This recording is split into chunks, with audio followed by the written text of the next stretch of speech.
See you in the garden. Hi guys, just thought I'd do a quick update on the Kamo. So this is what the drum looks like now. But I've eaten a few of the smaller ones, not a great yield, but I've got my seed, and there's one there I'm letting go to seed. It's not quite ready.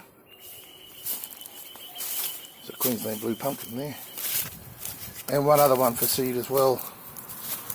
So it's quite a ways away. That's nearly ready to pick actually, that one. I'll just wait for it to get a little bit more orange.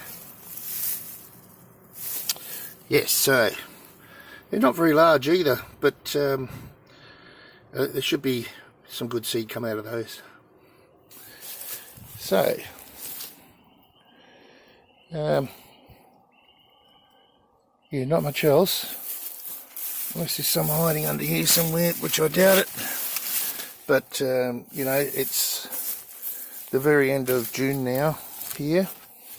So we're just about smack in the middle of winter. Another couple of weeks.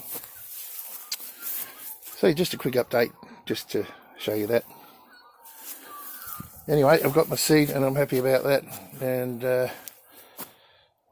where is it? Yeah, very pleased. Alright, see you next time.